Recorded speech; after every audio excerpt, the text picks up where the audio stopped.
Tonight on Garbage Time Fantasy Football, people got fired. People are probably going to get fired. We have to endure the Bears and Lions this week during Week 12, and someone's got an apology to take. I'll give you a hint.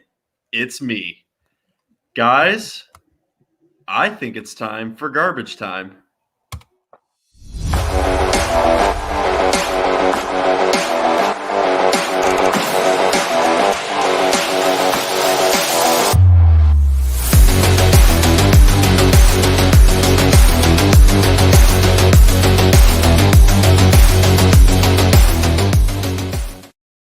Heckling fandom, welcome into Garbage Time Fantasy Football. Tonight we are rolling with JJ, Ryan, and myself, Joe. Ron's out doing stuff that Giants fans would be doing, not making snow angels because his fucking team sucks. How are you guys doing tonight? Good. Great. It's probably bingo night for Ron. He probably played some bingo, had his warm milk, and went to bed. Yeah, probably. An 8:45 podcast would not happen in the Seymour household. Last night was a late night for Ron. He's going to take a couple days to recover. All right, guys. Tonight, as we've already stated, this is a Thanksgiving week special episode on Tuesday. We had the waiver show yesterday. Watch that if you need to go into your waivers a little bit earlier, too. We are going over games for Thanksgiving tonight and some Sunday games, giving you some recaps for that. We got a DFS lineup for you for Thanksgiving and for Sunday, so we got that for you, Defensive Dominator. And before we get into all that stuff, guys, I think someone has to apologize on this show, right? Somebody does. Oh, damn. JJ, why don't you give us a synopsis of what happened and why I've got this stupid-ass written apology I'm going over tonight? Well, in the game preview episode last week, Joe and I made a little wager. He wagered that Devontae Smith of the Eagles would outscore Jalen Waddle of the Dolphins this week. And that, of course, did not happen. Jalen Waddle doubled Devontae Smith's score. So Joe was wrong. And he has a nice apology that he will be reading us today. Okay, and with that, let's get into my apology that JJ has written for me. So this would be hilarious and a nice icebreaker for the show.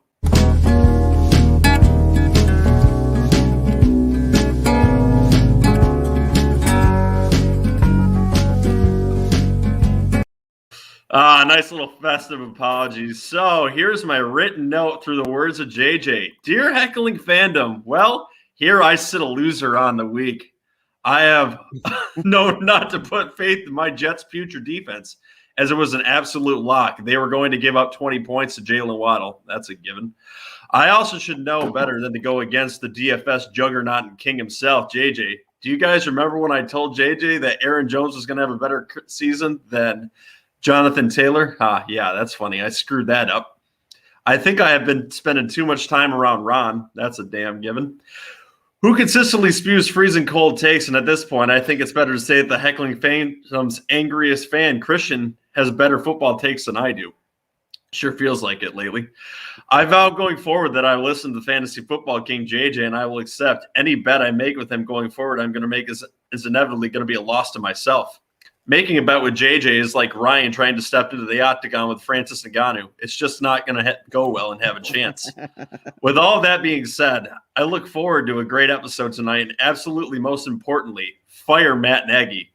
Thank you all for listening to me being a loser, and thank you most importantly to the smartest guy I know, JJ, for teaching me a very valuable lesson. Sincerely, Joe. Oh, God, I need to brush my teeth and put mouthwash on my mouth. That was awful. Kind words, Joe. I really appreciate the support. Yeah, we're going to have more of those coming up. And with that bullshit, let's get into the news.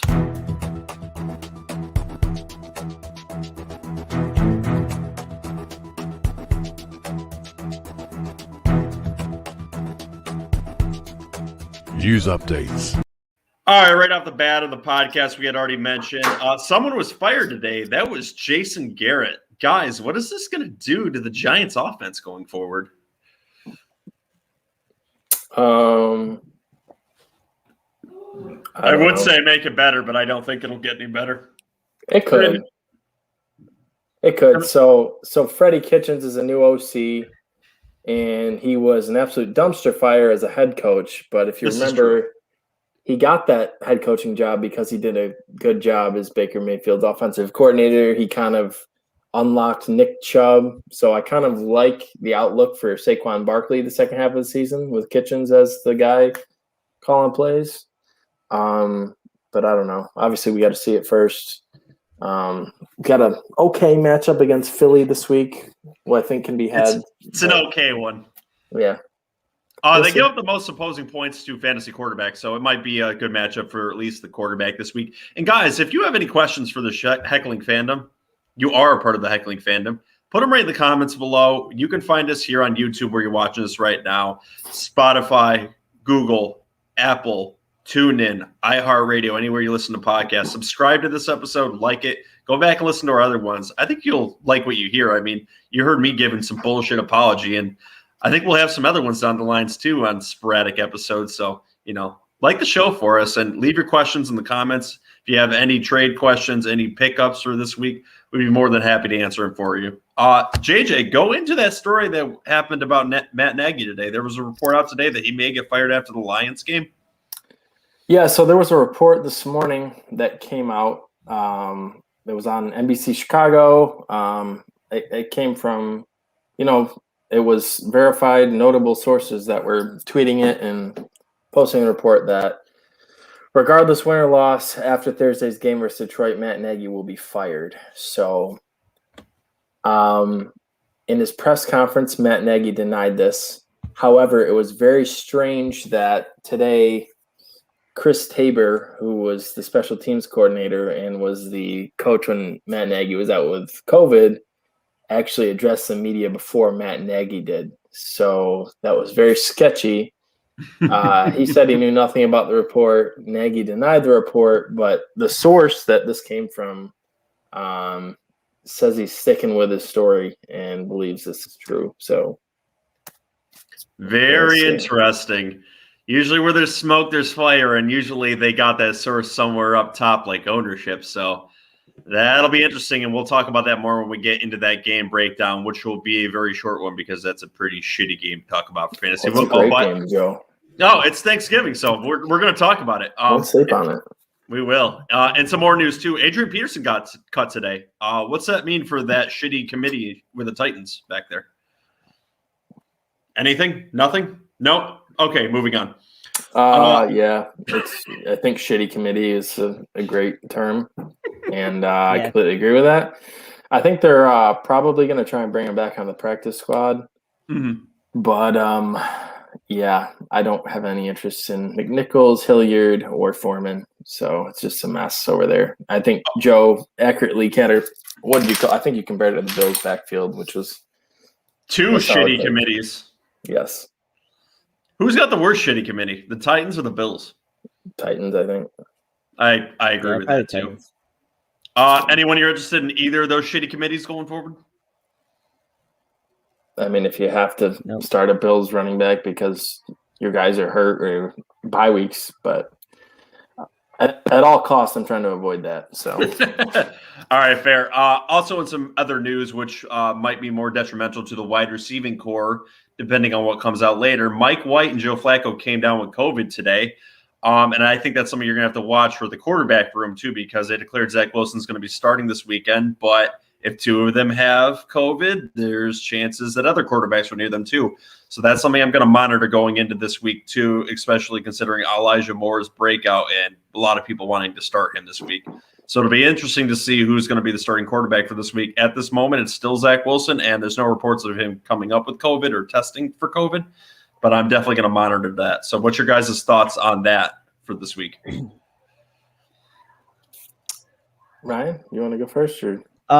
Yeah, like you said, and I liked Elijah Moore for DFS this week, so it's definitely going to impact his value depending on who's starting. I think I liked his value more if Joe Flacco was starting opposed to Zach Wilson. So that'll be definitely something to keep an eye on. And if he comes on with COVID, do they have anybody else right now? Yeah, there is another guy. The name is escaping right now. He actually played pretty well for us in the half, too. 35-year-old veteran, Josh Johnson. That's it. So they still have him there, and he played all right in the offense. So I think they'll be okay. But I'd rather see Zach Wilson get the reps, especially against such a shitty Texans team, which upset the Titans last week. So it's going to be interesting to see what happens with them this week. I'm cheering for old Babyface this week. Is there a selfish reason why you're rooting for old Babyface, or you just want to see Babyface win? I feel bad for. I sympathize with Jets fans, and I sympathize with rookie quarterbacks, and he's had a tough break this year with the injury and everything else. So I'm cheering for him to succeed. I also sympathize with Bears fans because we've had a history of having really bad head coaches. So I completely understand, JJ. Shitty quarterbacks. Yep.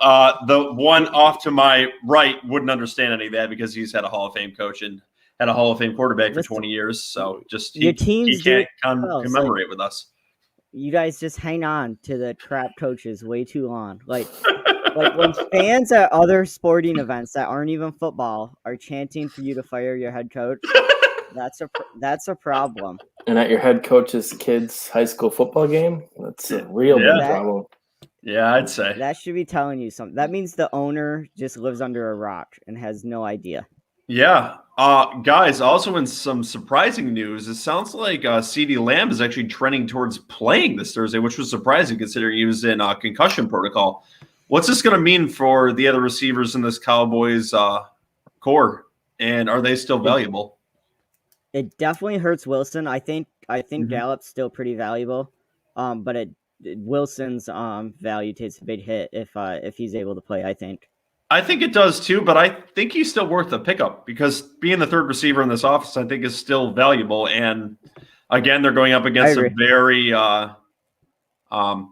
very sketchy secondary with the Raiders. So I think he's still decent. He definitely moves down my waiver priority list. Should obviously he play, but he's still interesting to me. It's I don't know how it's going to go because when Gallup's back and Amari Cooper's healthy, CeeDee Lamb plays out of the slot most of the time. Mm-hmm. So, and I think he's best in the slot personally, but that's okay. Just keep going. He'll come back. I lost camera for a second. He thought your take was so bad he had to leave. Oh, we'll get into bad takes later. I just composed myself. Anyways, Wilson is kind of the smaller, quicker guy, so I think his skill set is probably better fit in the slot. So I think Lamb's going to play on the outside if he plays, and Wilson will go in the slot. So I agree with Joe. I think he's viable as a streaming option, but streamer, gotcha. Okay. So in our nice little bit of news too, Saquon Barkley, not interestingly, that's actually pretty predictable. Outrushed Booker 6-3 last night. Didn't look very good, but do you guys think that he's going to be back to his old self in a few weeks and help teams in the playoffs? Yeah, I do. I kind of touched on a little bit when talking about Kitchens taking over for Jason Garrett, but I think they're going to try and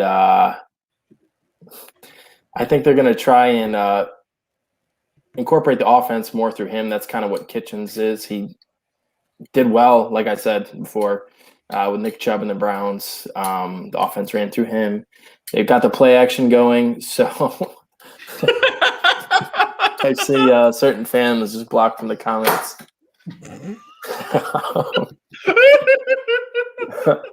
So yeah, I do like Saquon's outlook the rest of the season. What about you, Ryan? That's the first fan we've ever blocked. Oh man. All right, I had to do it. Yeah, I agree. Like JJ said, I think Freddie Kitchens coming in definitely helps Saquon's value, and it could give you that push you need for the playoffs coming up. Yeah, I agree with that. I do like him going towards the playoffs too. Obviously he's not back to full stack as he was this week, but as he gets the rust off, I think he's going to be a valuable beast too. He's not back, but he looked okay. He had some good runs. He looked pretty explosive, and I think the time off, the ankle injury may have actually helped his knee out a little bit. So yeah. I think like you think about like Montgomery and Jonathan Taylor having the big last quarter of the season last year. I think you could have something similar from Saquon for sure.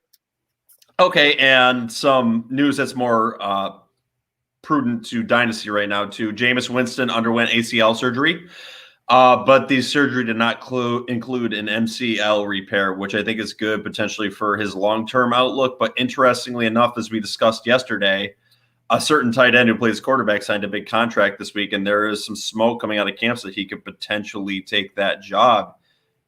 JJ, what's your thoughts on all of this? The surgery and potentially someone taking that job who plays tight end for the Saints? think that somebody that you're talking about fucking sucks and isn't a quarterback. So I don't have a lot to say about it. At the same time, I don't think just Jameis Winston, I don't know. He was doing okay. The Saints are just weird, and I don't know. But Taysom Hill sucks, right? He's not a real quarterback, as I've said probably at least.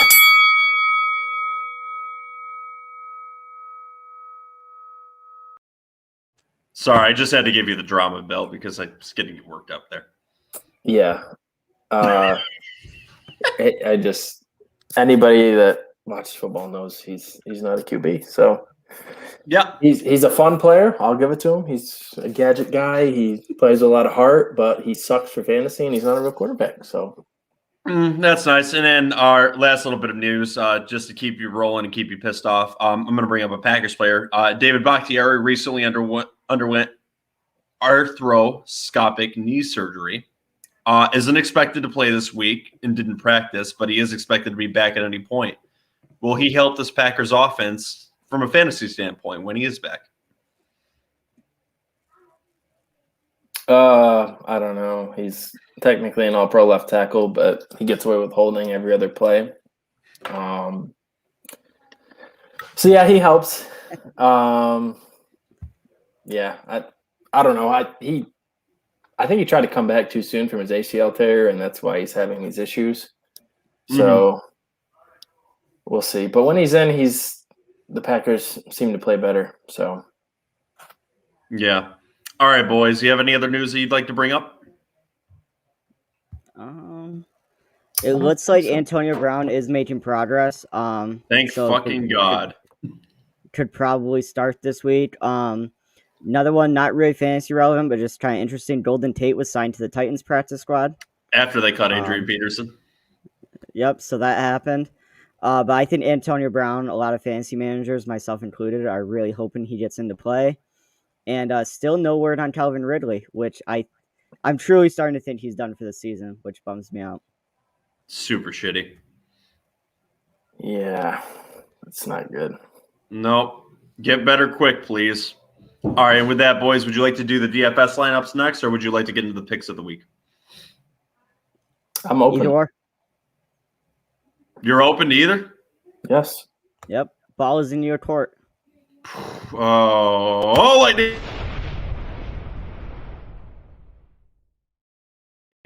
Guess what? It's a holiday week. We're changing up the format. We're going to do the DFS lineups next. So, boys, do you have DFS lineups, or do you need a minute? Because if you do, I'm more than happy to start with mine. No, I'm good. I got mine. All right, Ryan, give us your laydown. You got a Thanksgiving lineup or a Sunday lineup? I got both, but we just start with Thanksgiving. Let's do it. So I'm hoping the 2.8 points that Dak Prescott put up was a fluke, and he's going to bounce back better than ever. So I took Dak at quarterback. I took DeAndre Swift at running back, coming off a big week. The whole Lions offense. Yep, I took David Montgomery for Chicago. Mr. Gummy Bear Limbs. Nuts stuff. I'm rethinking this pick a little bit, but then you guys have kind of kept me still optimistic. I got Cedric Wilson, who's a pretty solid value at 3,500 if he's even remotely involved. Next up, I went Michael Gallup at 5,900. Then I went Hunter Renfrow at 5,600. Then Dawson Knox at tight end. He was targeted a lot this past week. Then in my flex, I went Zeke. And then I went the Lions defense because they're going to shut down that Chicago offense. Everyone except David Montgomery. I particularly like your Dawson Knox pick. He's a good value at 4,400, and he saw a lot of targets in that Bills offense last week.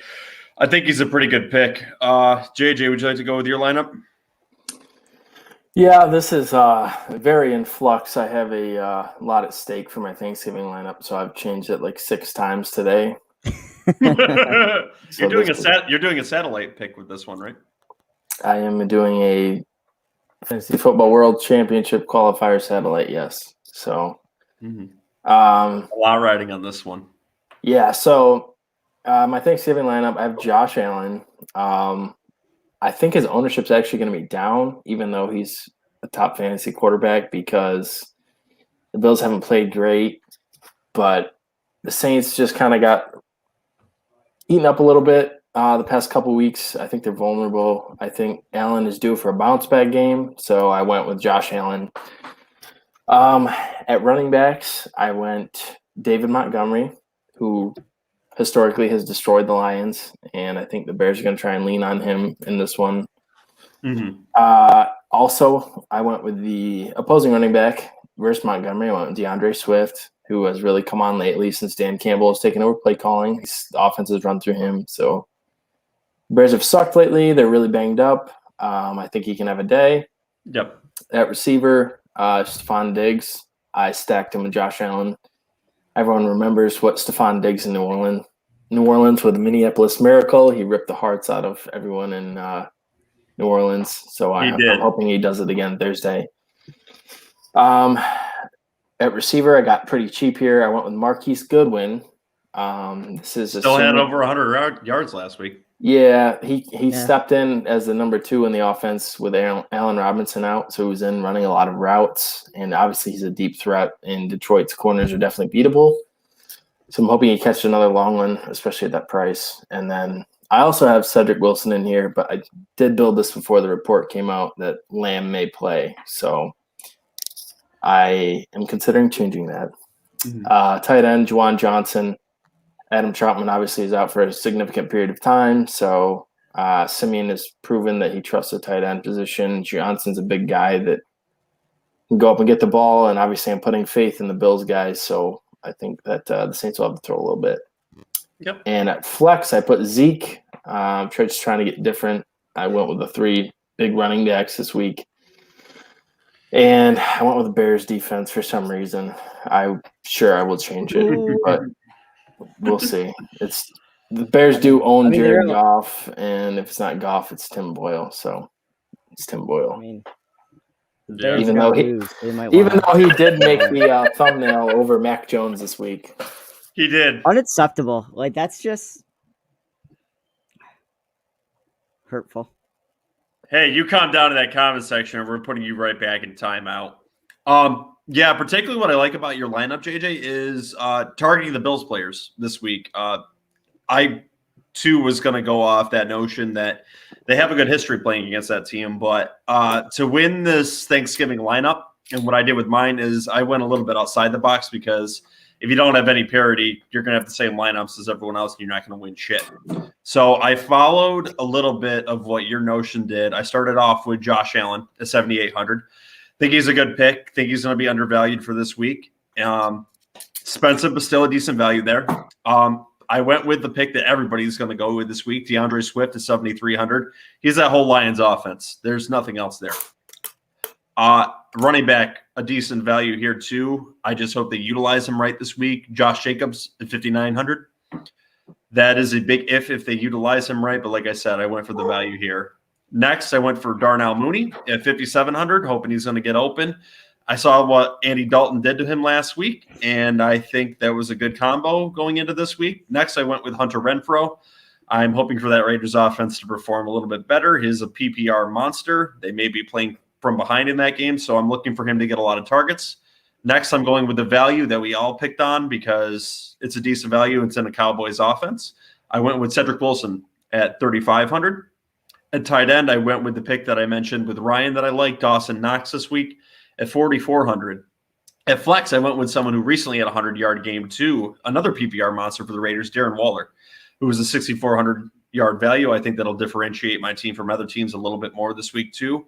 And I went for the Cowboys defense, which is kind of a little parody because I've got some Raiders player in there, but there's only 3 games to pick from. So, hey, Cowboys defense at 3,300, and that's the parody I've got for you guys. Cool. All right, Ryan, give us your Sunday lineup and probably what will end up being your DraftKings lineup for our competition. Yes, so my Sunday lineup. Went Joe Burrow up against Pittsburgh. Currently, Pittsburgh is 30th in the NFL against opposing quarterbacks. Next up, I went Najee Harris against the Bengals, so kind of got both of them bouncing off each other. Next, I went A.J. Dillon under the assumption that Aaron Jones is still out. A.J. Dillon was only at 5,900, so pretty good value. Next up, I went Elijah Moore at 5,600. I'm flip-flopping back and forth on that if Zach Wilson's going to be in. Next up, I went Deontay Johnson. He's just the clear wide receiver one in that offense. After that, I went Valdez-Scantling. I know he was on our waiver wire show briefly. He's coming off a pretty big week. Next up, I went Evan Ingram. Like I mentioned in our past episode, every tight end that's recorded a target against the Eagles, except for one, has gone over 10 fantasy points. In my flex, I went Jamar Chase, who's just been on fire this season. And then for my defense, I picked the Texans against that Jets offense. You fucking asshole. I do like your pick at quarterback this week. I think that's actually a pretty good pick, and I like you pairing him with Jamar Chase for this week too. Yeah, I like that stack. Yeah, bringing it back with Najee Harris. Joe Burrow at only 6,200, pretty good value. Jamar Chase, higher end, obviously at 7,300, but it's a pretty cheap stat for a quarterback and their wide receiver one. Yeah, going up against a Baltimore defense, which gives up a lot of yards to long passes, which is Jamar Chase's specialty. I'll go with my lineup next since we're talking about value quarterbacks here. So I am going to the well again with Cam Newton this week. He's only 5,600 this week, and he played fantastic last week. He's going up against a Dolphins defense, which I think he can exploit. Next, I'm going with the most expensive running back out there after his 5-game performance last week. I'm going with Jonathan Taylor at 9,100. I hope he can do 5 again this week. It's a high price, but I'm willing to pay that price on him this week. Next, I went with a much cheaper option at running back because I've got a much more expensive one later too. Ty Johnson at 4,300. He's going to be the starting running back for the Jets this week. If Zach Wilson is out, they're going to need to rely on the running game even more this week. So I'm confident in that pick either way with him picking. After that, I went with Mr. Boomer Bust because I want to stay cheap in my wide receiving core because of more expensive players later. I went with Mike Williams for 5,700. He's Boomer Bust, but if he hits, he always hits well, and that's a lot of points. I went with someone who's ascending into the offense this week and gave up a lot of points against the Packers last week, which is that Packers defense. So I'm going with Brandon Ayuk at 5,300. Think a decent value this week too. After that, I'm going with Laviska Shenault because a lot of those weapons with the Jaguars are hurt. He's a decent value at 4,400. I'm going with Rob Gronkowski at 4,000. Decent value going up against a good opponent. I think he could get in the end zone again, and I think he's going under the radar. Next, I'm going with Mr. 4 touchdowns, Austin Ekeler at 8,400. So I'm going very expensive at the running back position, but there could be a lot of points if this team hits. I could have a very score-lowing DFS team this week, or I could have a lot of points at 3 or 4 different positions. And lastly, I'm going up with the Bengals defense at 2,700 going up against the Ravens. Lamar Jackson was sick last week. I'm hoping this offense might be out of sync a little bit, and I think they're going to be a decent value against them. Wait, did you say Pittsburgh's defense? I'm sorry, Pittsburgh. For some reason I thought they were playing Baltimore there for a second. I meant Pittsburgh's defense. Okay. There's a lot of injuries. I really like your Ty Johnson pick. I actually completely forgot about that. I think that's a solid value right there. And then Jonathan Taylor, I hope, could have another monster game. And I just want to ask JJ, do you wake up every day and just like upset that you traded me Jonathan Taylor a year ago? Like, do you think about that daily? I thought about it this morning. First thing I woke up, I rolled out of bed and just processing it. But then I think, if I didn't make that trade, I don't know how it would have played out. I don't know if I would have won it all last year because I traded for Allen Robinson. I need to stop trading for Allen Robinson. I gave away Kamara for Allen Robinson. You did. Thank you very much for that. That's much appreciated. I've been using it very well. JJ's homerism is like, it's a struggle for him. I just know to draft Bears players next year, and then I'll just pick players off JJ's roster. Yeah, because he falls for it like 9 times out of 10. I won't do it again. Yeah, okay. We've heard that 2 years in a row. No, I look back at the trade with Ron, and it's just I can't even fathom why I did that. But someone else I was trying to work into my DFS lineups this week too, and I don't know if you guys will maybe figure out a spot, was Kendrick Bourne at 4,900 going up against Tennessee. I was trying to figure out a way to sneak Laviska Shenault at 4,400 out and put him in. I think he could be a sneaky play this week, and I think that's a good value and something the heckling fandom should attest to. Kendrick Bourne's getting more involved in that offense, and it's a real bad Titans secondary. So look at that as a decent value too. Yeah, and really, if you could get one of them right, Nelson Aguilar is there for a pretty good value too. And usually, one of those two guys will have a decent game. If you can guess it right, you could make out pretty well. And as I stated in my apology, DFS King, give us your lineup.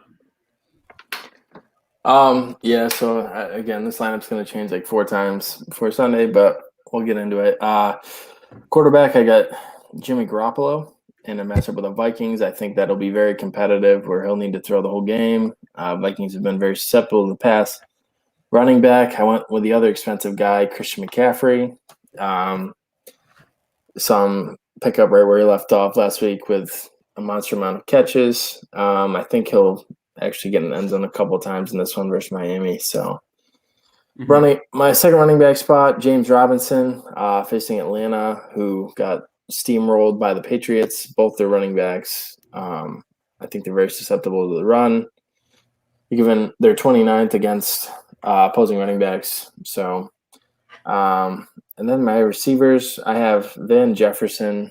I'm not sure how I feel about it. I think it's probably going to be a competitive game with Green Bay, obviously. So Stafford, I see probably throwing the ball 40 times or so. So I think Jefferson has a shot to get in, but next, I have Michael Pittman. Jonathan Taylor's kind of steamrolled the Jets, Jaguars, and Bills all in a row here. But yes, he has. They have the Buccaneers this week. I think Wentz is actually going to have to do something this week. So I think Pittman will get involved again. And his price was pretty cheap for his numbers this season. Last receiver spot, I got Deebo Samuel stacked with Jimmy G. Mm-hmm. I know Ron, for whatever reason, talked about being worried about Deebo Samuel, but I am not at all. Tight end, I agree with Joe. I like Gronk's outlook this week, so I have him as a playback with Michael Pittman. I like the value at 4,400. He had 8 targets last night, so he's right back in the mix in that offense. Mm-hmm. And then I hate this flex spot. It's Marquez Valdez-Scantling flex. I absolutely hate it. So I'm going to change the lineup. And the defense, Jaguars, they're the cheapest defense this week at 2,200, but they're facing the shitty Falcons, who have proven to be inept at home. So I think that's a great value. So punting on defense this week.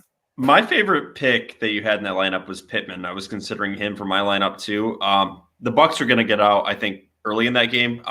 Even with Jonathan Taylor in that game, they're going to try to control the clock. I think they're going to find a little bit more of a harder time with that front seven. I think the Bucs will get out early and they'll have to throw. And I just want to point out too that this guy didn't make the thumbnail. Yes, that's Mac Jones there. So we'll get into that too when we get into these game comments. Yeah, I really think the Bucs are gonna. I mean, the last 3 weeks they've just seen Jonathan Taylor taking over the league. I think they're gonna sell out on Jonathan Taylor, load the box, and make Wentz beat him. So I just think Pittman's gonna be involved a lot Sunday. Yeah. Any closing thoughts on DFS before we get into the game picks? No. All right, let's do it.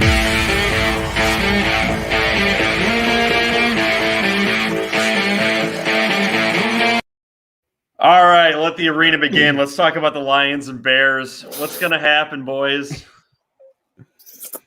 JJ is going to be crying all Thanksgiving. There's going to be tears in his mashed potatoes and gravy because the Lions are going to get their first win of the season.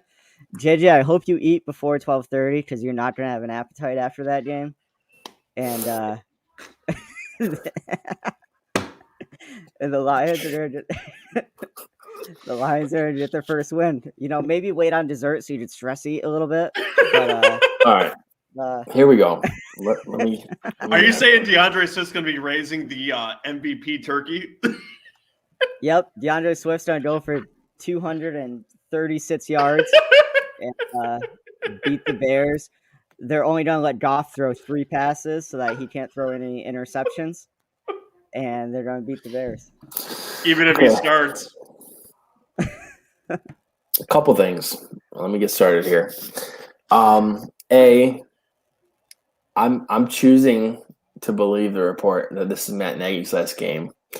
So I will not be upset either way in the outcome because that's awesome.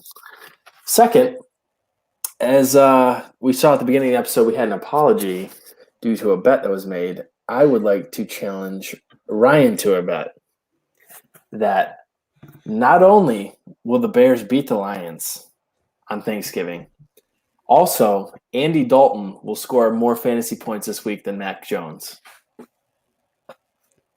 So it's a two-part bet. It's a 2-part bet. That's how. But what if we split? What if we split? JJ loses. I lose. So I just have to get one right? Correct. I just have to get one wrong. Yeah. I like it. Sign me up. We have another apology bet coming next week. I love it. It's gonna. I'll mark that one. 36 minutes. So you have all this drama surrounding the Bears that can't. That's gotta be detrimental to the team in some way, I would think. As JJ pointed out in our chat, their defense is pretty banged up. They're gonna be struggling, and I think DeAndre Swift's just gonna ball out. Guys, is Cole Kmet going to get involved in this game? Who the fuck knows? All I'll say, Ryan, is all the shit you gave Ron about confidently picking the Lions over the Eagles. You're sounding awfully confident and putting faith in these Lions here. To be fair, the Bears are not the Eagles. The Eagles have a losing record. Yeah, but I would argue the Eagles' offense is much more explosive than the Bears. I mean, they don't just have Swift. Hawkinson is there. I'll give them that. I'll say this: another weapon. 50 yards last week. If Goff just doesn't turn the ball over, like don't throw 2 interceptions a game, and he'll win. The Red Rifle is going to open fire on the Lions secondary this week, Ryan. All right. When he's been in there, he's looked okay. I can't wait to type up your apology letter for you. If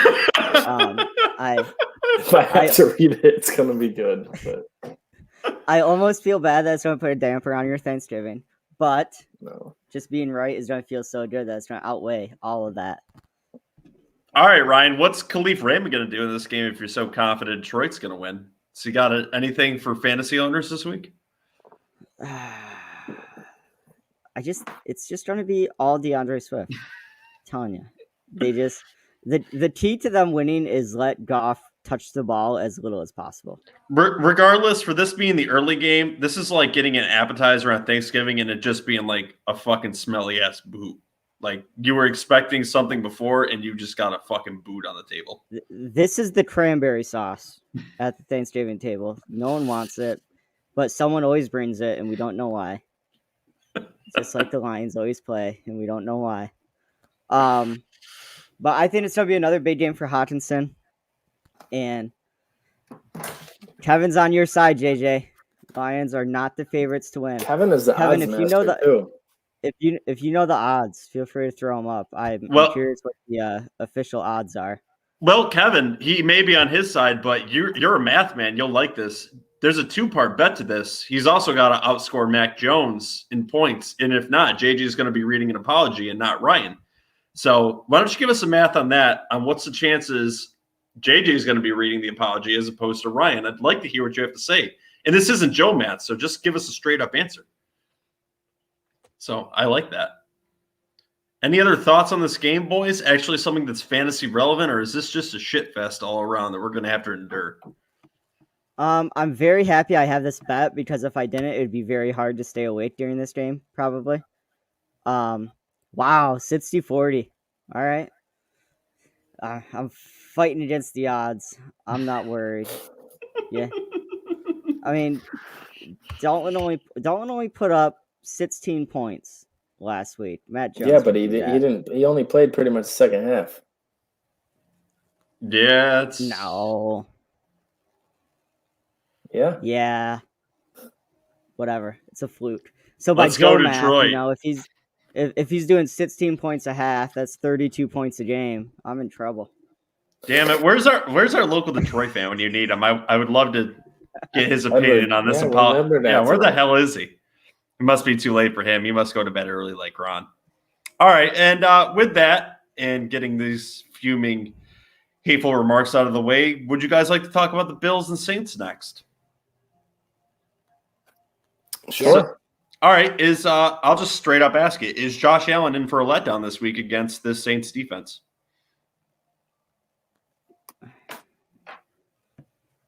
No, I think he bounces back pretty hard.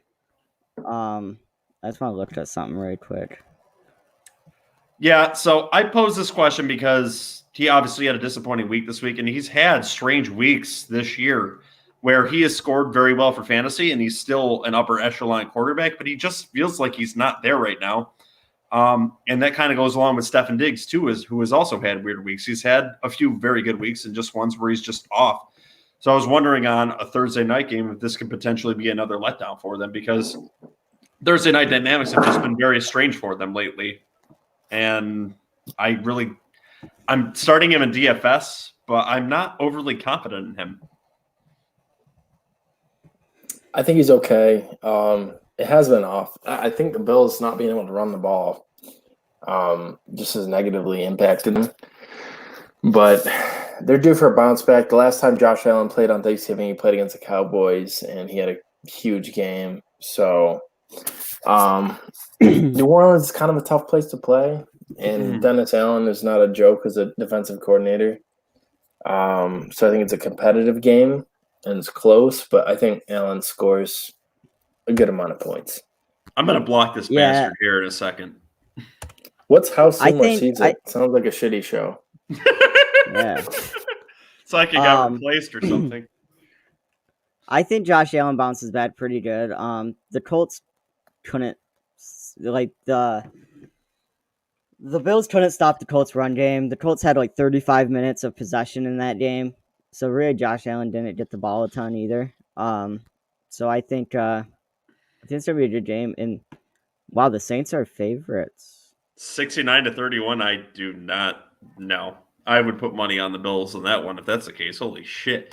Yeah. I don't know where you got those odds from, Kevin, but the Bills are 6-point favorites right now for New Orleans. Maybe you have that flip flopped. I would guess you might have that flip flopped.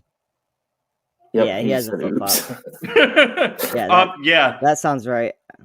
And again, for the Bills too, shitty committee.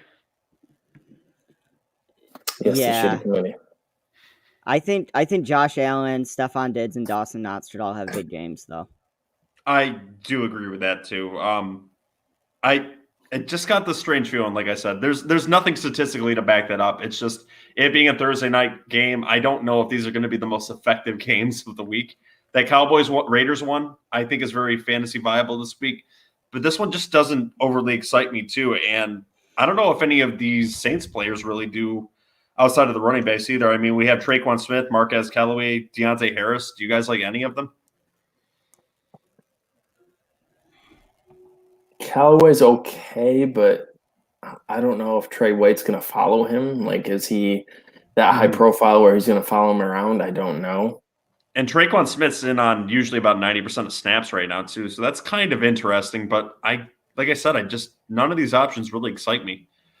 So I think the game is competitive, and the Saints either are going to be in catch-up mode or be having to throw the whole game. And again, Alvin Kamara, he was not in practice yesterday. I didn't see the Saints report today, but I don't think his outlook's that great. And then I know that Mark Ingram is banged up too, so Simeon may have to throw a little bit here. Yeah, they may have to throw up a little bit there, and maybe them reverting to their third running back too. What is his name? I was actually kind of keeping tabs on this too. Tony Jones. Both. Yeah, Tony Jones is a Both. potential option on that morning should neither one of these guys plays. But I am confident no matter who is starting at running back here, I don't believe it'll be Kamara. I think it'll be Mark Ingram. Will be effective. This offense has shown that they're very good at running the ball no matter who is starting there. So I'm confident, even if it is Tony Jones, that they will be viable for fantasy football this week. Yeah.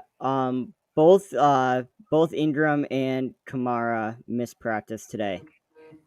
So that gives it's not looking good. We do have a question from Mark Yostro. Who should I pick up for 1 week, Logan Thomas or Tyler Higbee? I'm going to say Logan Thomas on the long term too. Logan Thomas this week because Washington likes to throw to the tight end, and they're talking about him coming back healthy this week. And that schedule down the line for Logan Thomas looks absolutely exceptional. They're playing some teams that are very bad against the tight end, and they love to throw it to the tight end. So he could very much help you should you be around the playoffs later on in these weeks. So go for Thomas. Completely agree. Yep. Higbee will be at that back end somewhere between 10 to 12, I think, for the remainder of the season. Mark has another comment. He has Kelsey, but he's on bye. So yeah, this would kind of be like a 1 week thing. So I'd still say Logan Thomas. Yeah, and then he could be someone you could flex after potentially. Really, potentially look to pick him up. Yeah, really, I think we wrapped up that Bills and Saints game too. Are you guys ready to get into the next game? Absolutely. All right, so last Thanksgiving game that we're going to talk about, and then we'll get into 3 games for this weekend too. Cowboys and Raiders. Is there any chance Josh Jacobs is actually effective in this game, or are the Raiders going to do what the Raiders do and just fuck this up and add a committee to it? I haven't seen anything this season that tells me Josh Jacobs is going to be relevant. I think he could be if he got the volume that he's gotten in years past with Gruden, but with the new regime, he just hasn't gotten that. And it's been a lot of Kenyon Drake mixed in. Mm-hmm. So also this game, I think, especially if Lamb plays, I think Dallas could control the clock a lot. So I don't think time of possession will be in the Raiders' favor. So I'm not super pumped about Josh Jacobs this week. But that's the real question. Is Lamb going to actually play, boys? Play, boys. Wait, I see what you did there. Yeah. I don't know. We'll probably have a good idea tomorrow. Yeah, I think you're going to just have to evaluate it for it. Even if Lamb's not in, this is the Cowboys still have a solid offense. Josh Jacobs got 9 carries against the Bengals, but only got 37 yards out of those. Kenyon Drake got another 5. Mm-hmm. So if they're splitting like that, it kind of negates the value of them both. Just thinking of it's going to come. Go ahead. I'm sorry. It's going to come down to whoever gets the red zone work if they get in there.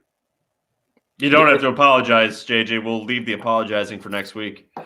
I'll put that in your letter. You cut me off on Tuesday, fucker.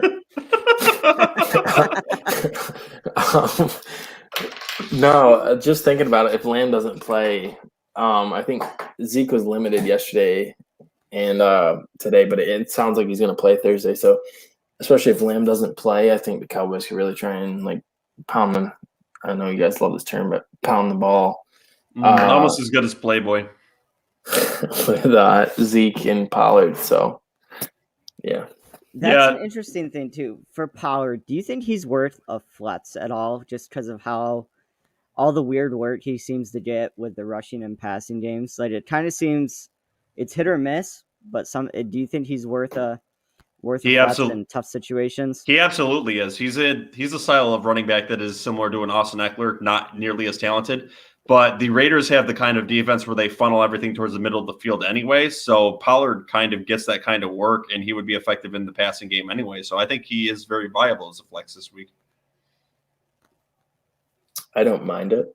Depends what else you got. But I just want to see one game this season where Zeke is out and Pollard has the opportunity and see what it looks like. Yeah, I mean, we're kind of seeing microcosm of what's going on with that in Green Bay. It'd be kind of cool to see him get to work. Yep. Who has the how much bigger money they could save? Yeah, no shit, dude. Who has a bigger game, Hunter Renfrow or Bryan Edwards? Renfro. I say tentatively. Come on, Renfrow. I kind of agree. Edwards he's turned out to be like a big play guy. He has like 30-yard catches, and that's usually where he scores from, is from far out. So he's not. It's Waller and Renfrow in the red zone. So, I mean, Edwards is more of a long shot. I think Renfrow is definitely safer. Okay, and is Darren Waller going to have over 100 yards in this game? Over 100? No. Oh, that's steep. What is his stat line for this game then?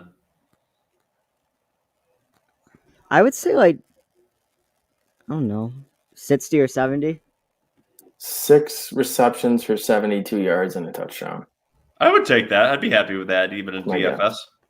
All right, yeah. No, I'm happy with that. Gallup, I think, is a wide receiver too, as we talked about too.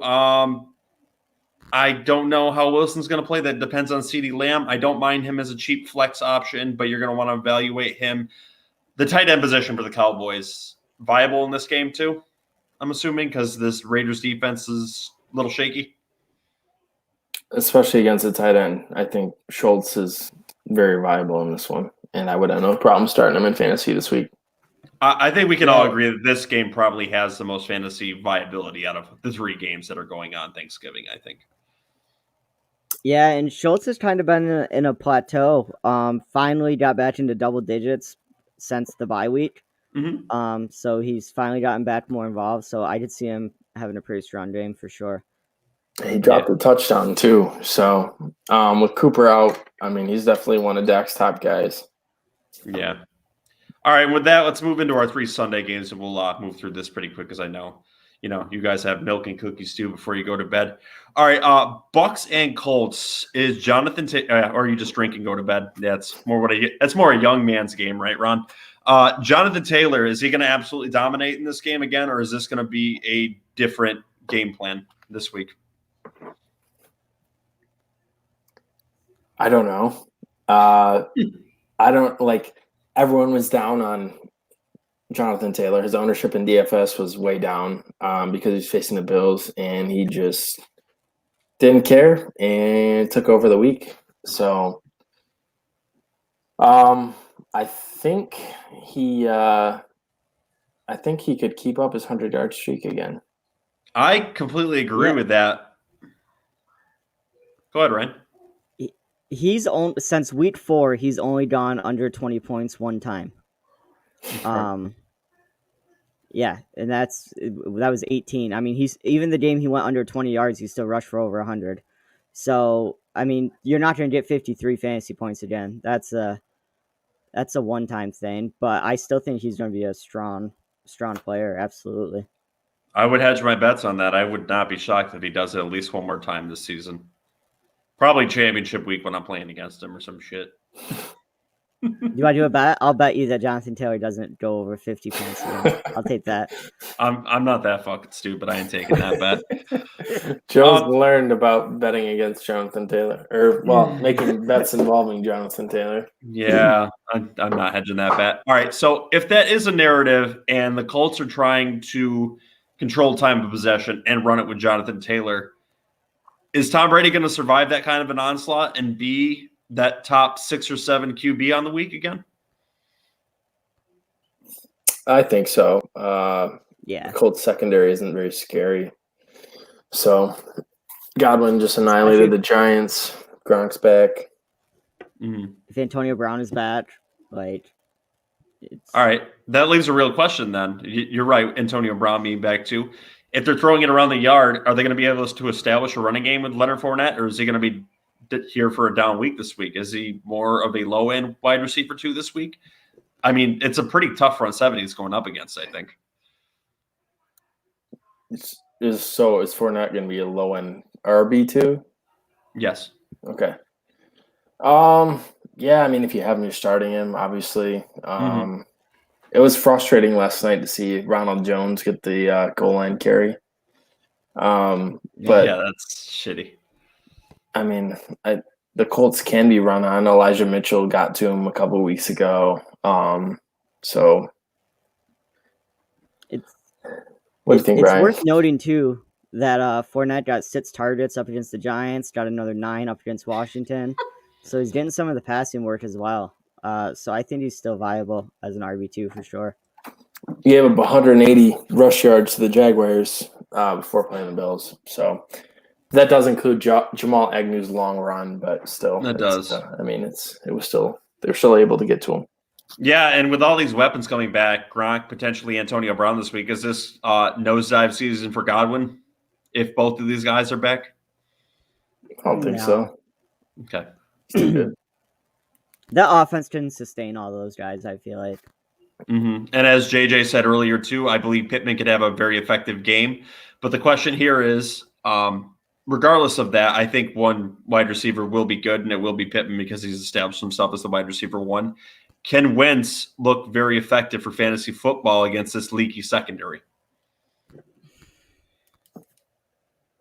My gut says no, even though it is a bad secondary. I think they're going to very much establish it with Jonathan Taylor, and I see him having that 150 passing yard game with 1 touchdown to Pittman, and 100 of those yards going to Pittman. That's my gut feeling. I think the majority of the targets go to him, and I think he really doesn't establish himself this week. But the opportunity is there, so I figured I'd ask it because it's a debate.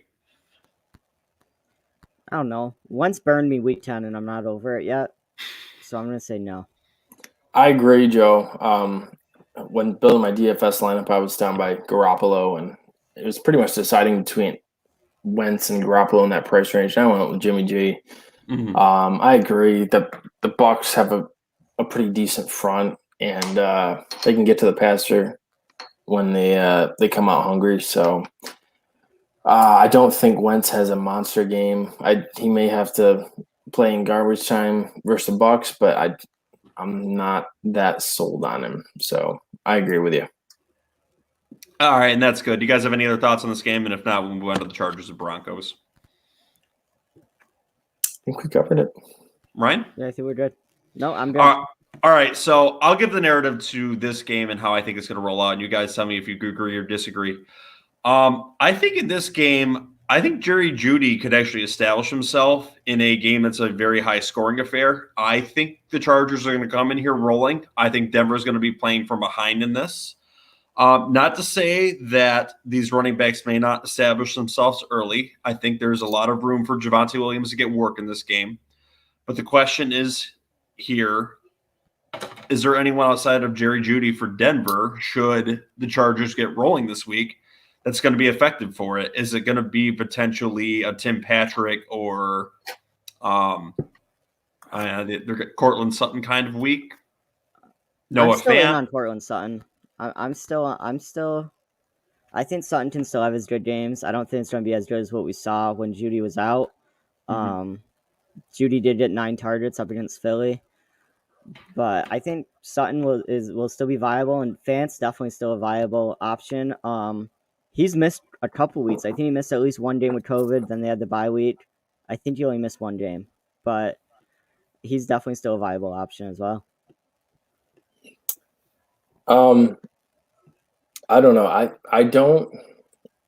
In our pick'em, I almost picked the Broncos for this one because Mile High or whatever it's called now, it's a tough place to play, especially in a divisional game. I think it's probably a pretty close game.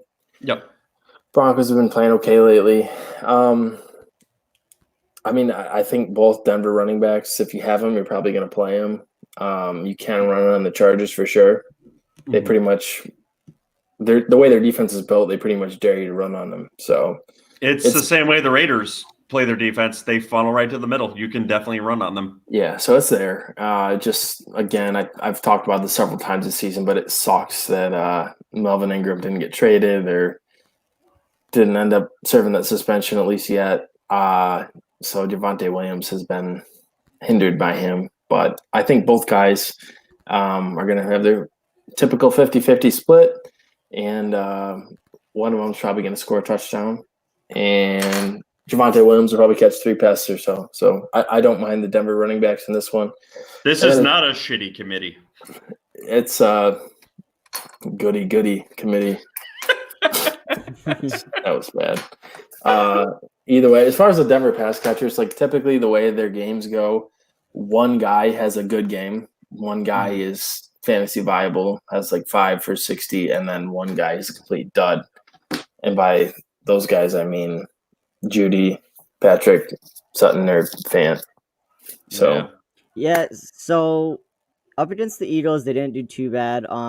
Despite scoring only 13 points, you had Fant 5 receptions for 60 yards. Judy sits for 50. Sutton was on the low end at 2 for 30. So yeah, you might get 2 that are decent, and then one's probably gonna hurt you. I think it's a fair assumption of this game. So Bridgewater average this week again, probably. Yeah. Probably How about Albert Okugbom? Alberto. That's my. Alberto ain't gonna do shit this week. He did have 3 receptions for 77 yards. I didn't watch that game, so I'm assuming there might have been blown up plays, averaging 25 yards a reception. Yeah, he had one big play. Yeah, he ain't doing shit this week. He's a great athlete. He doesn't get the volume when Fant's in the lineup. So yeah. Yep. All right, so other side of this game. Austin Ekeler going to have a multiple touchdown game again? My gut says yes. I think he's going to get in the end zone a few times. I think he's going to stay hot. JJ, is it going to happen? He's going to get in once. Okay. I'm saying once. All right. Keenan Allen going to stay hot too? Stay the number 1 wide receiver? I think so. Denver's corners, Kyle Fuller, former Bear, has struggled this year, and Patrick Surtain has been banged up. So I think Keenan Allen can definitely get the better of whoever is matched up on him. So I think he can stay hot for sure. And Mike Williams performed pretty good last week, but what scares me about him is this was literally in the last part of the game where he scored his touchdown and made him viable. If he did not do that, he was looking at that 40-yard game again, which isn't viable for fantasy football. So should we be concerned that it was at the end of the game last game? And is he going to fall back to his pattern that he's had the 3 previous weeks before that? Yeah, I don't love him. I'm not about it. It's hard to trust him. It's a coin flip. Like, it's sad because at the beginning of the year, everyone thought he was kind of the breakout guy, and then he's just fallen off a cliff since that knee injury happened. So, yeah, I don't know. If you have him, you probably have to start him. He's probably your flex guy. And you're just hoping for that big play, but I'm not excited.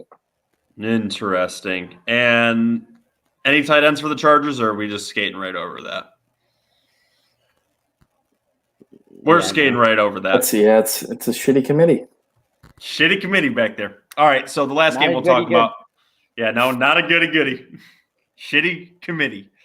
Last game we'll talk about before we get into defensive dominators is Rams and Packers. So first question I'll ask. Is Odell Beckham going to do anything in this game? No. Yes. What's the line? Ooh.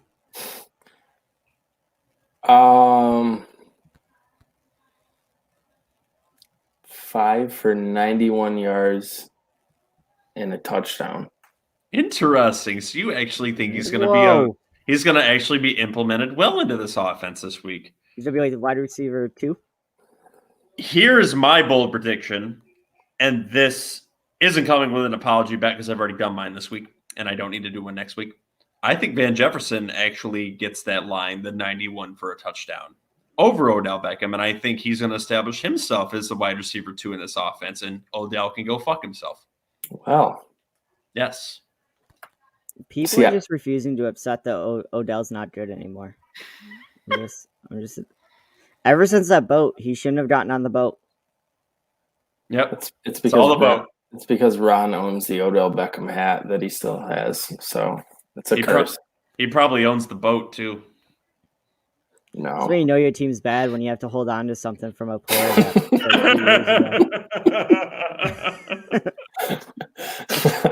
No, I think Beckham gets a lot of shit. He's not what he was in 2014 through 2016, but I think he still has juice. He still has speed, and I think he can fill that Robert Woods role and take a reverse or two, catch a deep ball in the game.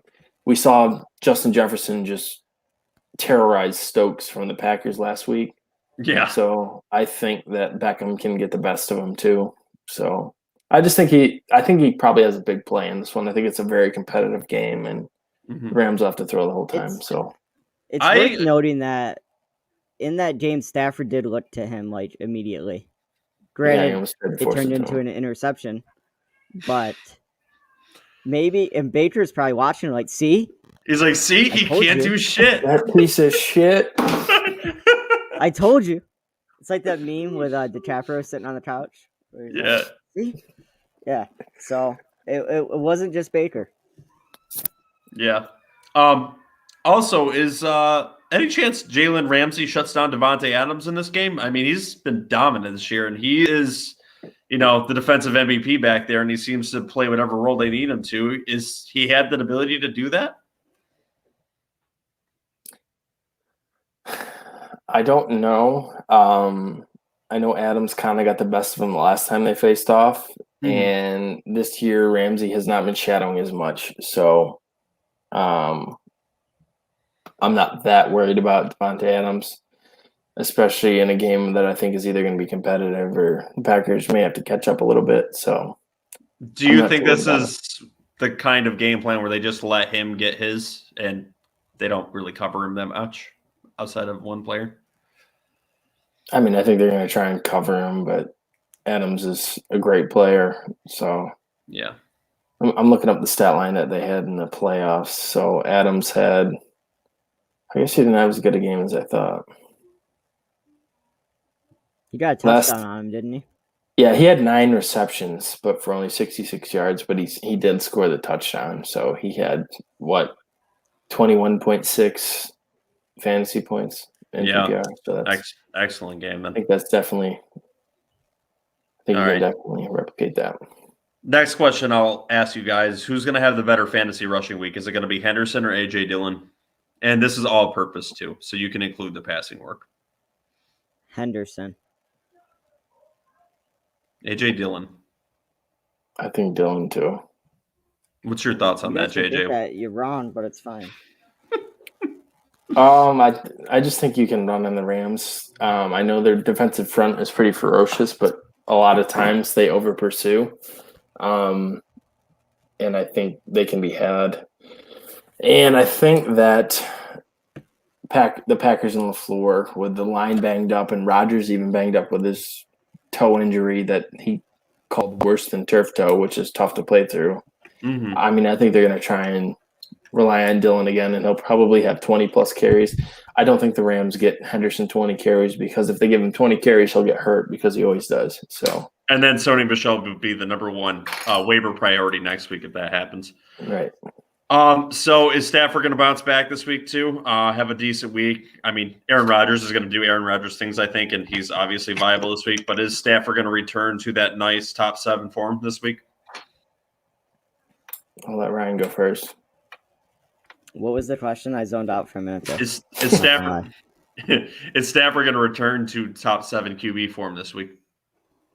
I pulled a Ron. No, you're not staring up at your TV for an hour. That's true. I'm gonna say yes. I think they're gonna throw the ball a lot, especially if they get down against Green Bay.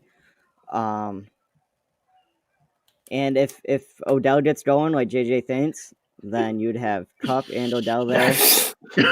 I hate that I made that take. You got Kupp, Odell, who's going to go for 97 yards and a touchdown.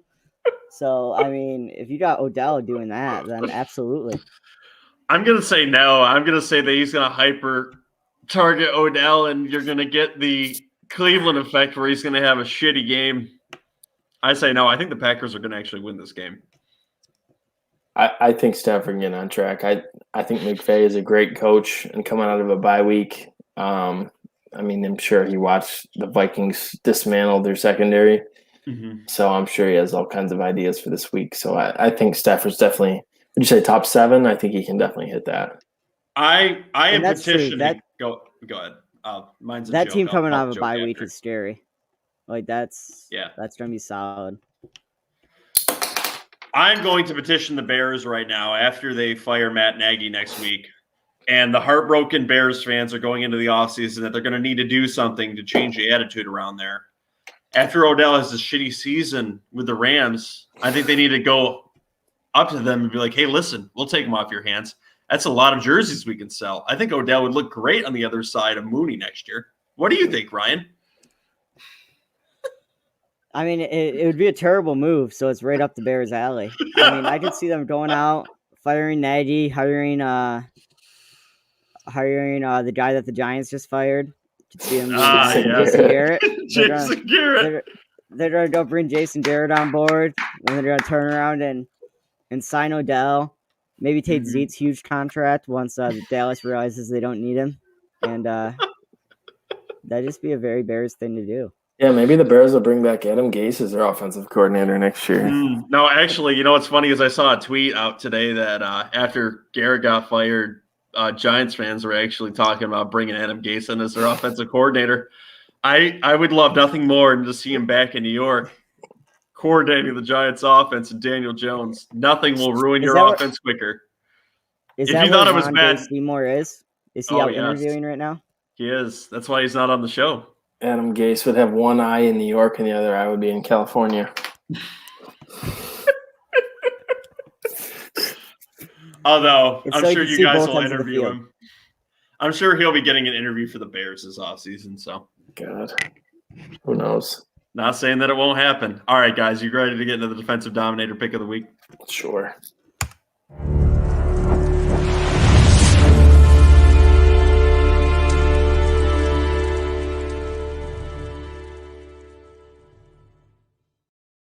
All right, in honor of Turkey Day, I am picking my Defensive Dominator of the week to be the Cowboys. Listen, they held Mahomes to 23 of 37, 260 yards. They got an interception on him, and they had 3 sacks on him last week. I understand Mahomes hasn't been having the best year, but he's still Patrick Mahomes.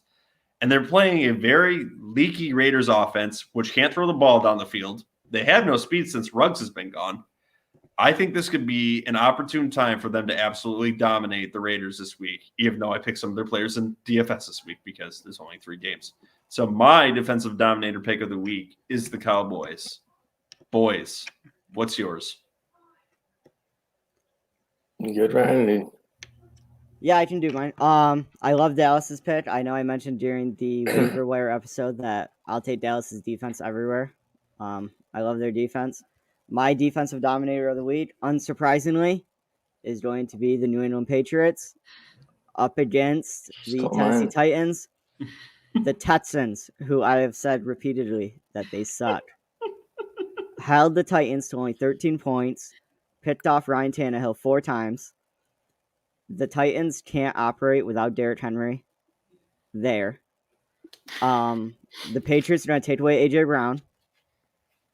And they're going to... A.J. Brown's not going to play. Out. Oh, even better. This is a Patriots defense that's coming off shutting out the Falcons. And they are my defensive pick of the week. So I heard a funny skit on the Fantasy Footballers podcast today, and I thought it was quite funny, and you'd like to hear it. The Patriots on defense, typical plan is to remove the number 1 option of the offense. And what they were alluding to is that the Patriots are running around the offices with scattered papers everywhere asking who's the number 1 option for the Titans. So this might be the game plan to actually beat the Patriots this week because they're going, who the hell do we stop? There is no number 1. There's no one for us to stop. What the hell are we going to do? Yeah, I mean, so Nick what's Westbrook the plan? Is coming off a big game, but that's the plan. Stop Nick Westbrook. And Belichick he knows Ryan Tannehill. He used to play for the Dolphins. He's played him twice a year for a long time. That's true too. And I could see us having a very good game against them. Let's go, champ. What's your pick? I was gonna say the Patriots. I should have known Ryan was gonna take them. So I if you just look at the matchups, there's not anybody that stands out entirely. My sneaky pick is the Dolphins. I know they're playing Cam Newton, but we just saw them shut down Lamar last week. They had the long week. They watched the Panthers play. I think they can get to Cam. And at home, the Dolphins are always a lock for at least one interception. So I don't see anybody else that stands out as someone that's going to be a dominator. So the defenses that have been playing good have kind of tough matchups. So JJ says, "Let's go fish." Let's go fish. Yes. All right. And with that, we have reached the end of our special Tuesday preview show. Guys, if we don't see you until then, happy Thanksgiving. Boys, do you have any closing thoughts before I go through the spiel of channels that we're on? Ryan, you're going down on the bet this week. Go Red Rifle. Like I said, JJ, make sure you eat your Thanksgiving dinner before 12:30 because you're gonna lose your appetite after that game.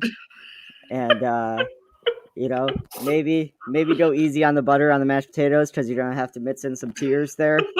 And yeah, it'll be a good game.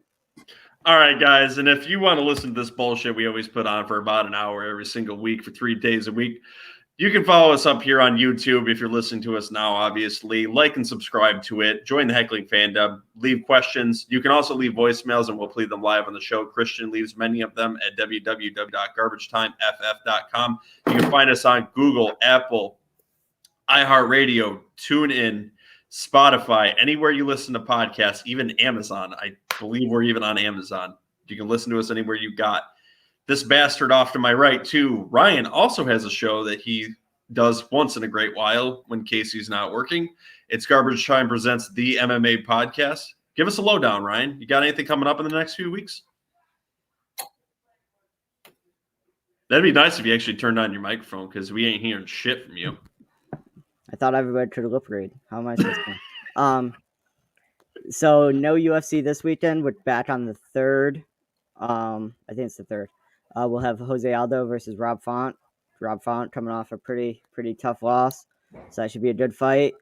You can find us on Twitter and Instagram, Garbage Time MMA, and also can find us on the same website for Garbage Time Fantasy Football. We will do fight pits, DFS pits, all that good stuff.